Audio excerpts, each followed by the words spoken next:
This is part 2 of talking about phrasing. In the first part, we talked about sentences, so if you want to learn more about that, go back to part 1. But in this video, we're going to be talking about musical periods. So just like sentences, usually an 8-bar phrase, that's the standard, and they're broken up into 2 halves, so first 4 measures, second 4 measures. The first 4 measures in a period are called the antecedent. The antecedent typically ends with a weaker cadence. So that could be either a half cadence or an IAC, one of our weaker ones. And the second half of the phrase, 5 through 8, is called the consequent. The consequent will end with a stronger cadence. So that can be either an IAC or a PAC. So if you start with an IAC with the weaker side, then you need to be ending in a PAC. If you start with half cadence, you can do IAC or PAC. Using this basic structure, there are 3 different types of periods depending on how measure 5 starts.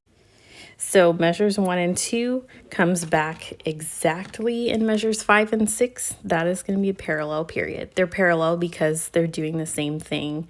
Measure 1 and measure 5, measure 2 and measure 6.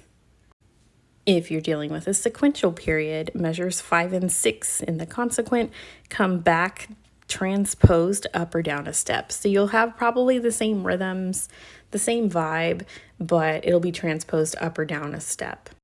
And then for a contrasting period, measures 1 and 2 and 5 and 6 do not share the same melodies. So you'll have a noticeable difference. You have a 8-measure phrase with the end of the 4th measure having a weaker cadence, the end of the 8th measure having a stronger cadence, but the music in 5 and 6 differs from measures 1 and 2. Let's take a look at an example of each of these. Again, I'm using that Beethoven Eroica theme. So here's that theme, this time as a parallel period.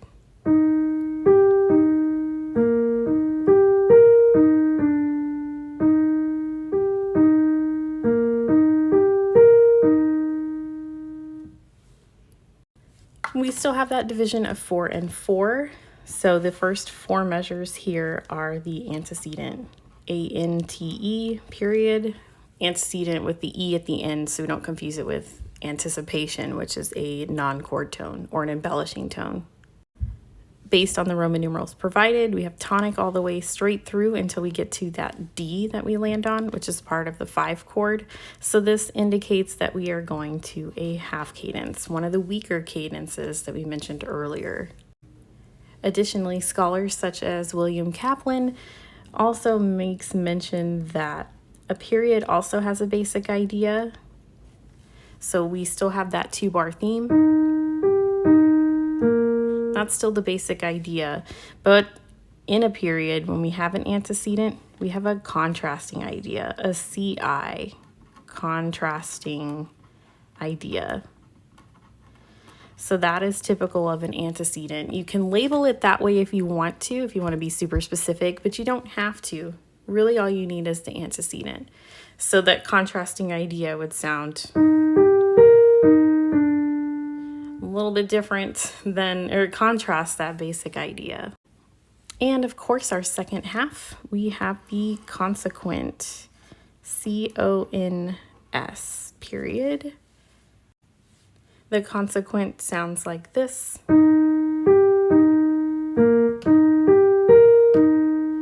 So it's not too much different than the antecedent. The only thing that's really different here is how it ends. So in that first half in the antecedent, to get to that half cadence, we needed to go down to D.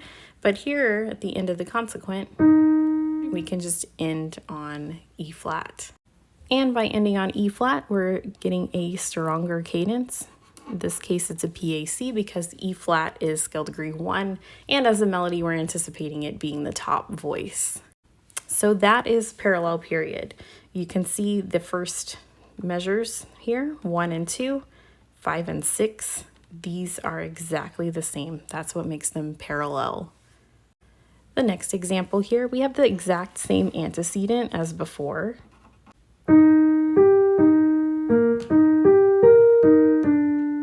Same thing, and that means we have the same cadence there as well. another half cadence, tonic going to the dominant there for that half cadence. But in the second half, where we have the consequent, we have something else going on.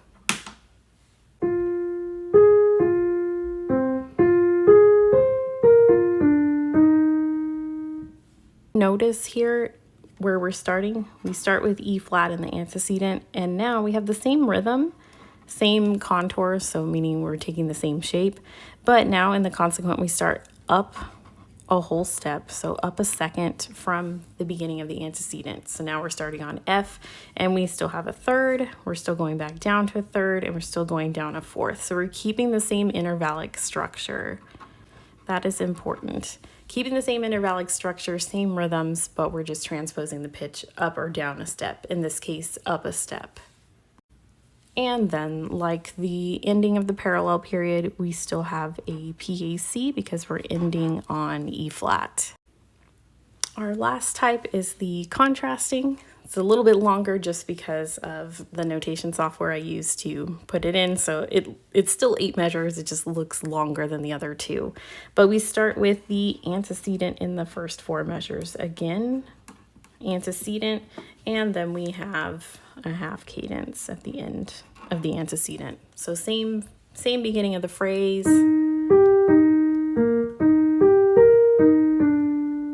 But now our consequent has changed a little bit. Measures 5 through 8 here are still the consequent, but because we're contrasting, that means we want to completely change what we're doing from the antecedent.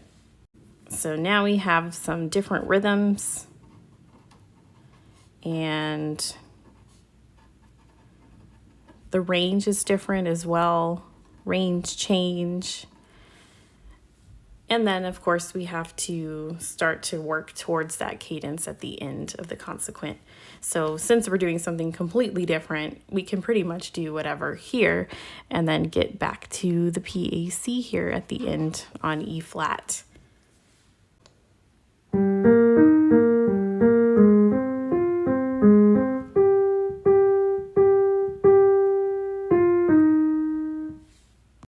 So what you just heard compared to definitely different. We're contrasting, etc. So now I'm going to play all 3 of them in a row so you can hear the difference. Here's parallel.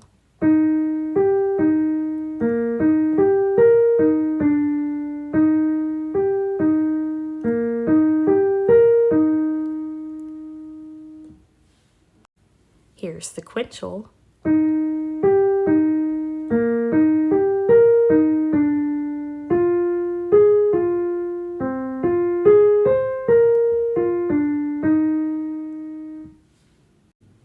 And here's the contrasting.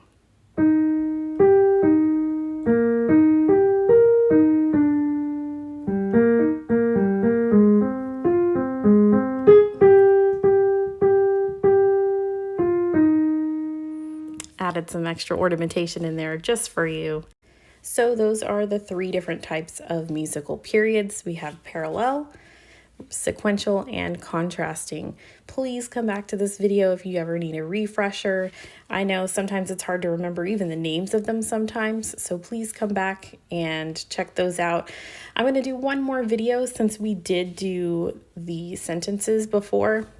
I'm going to compare the sentence versus the period on the next one. Thank you so much for watching.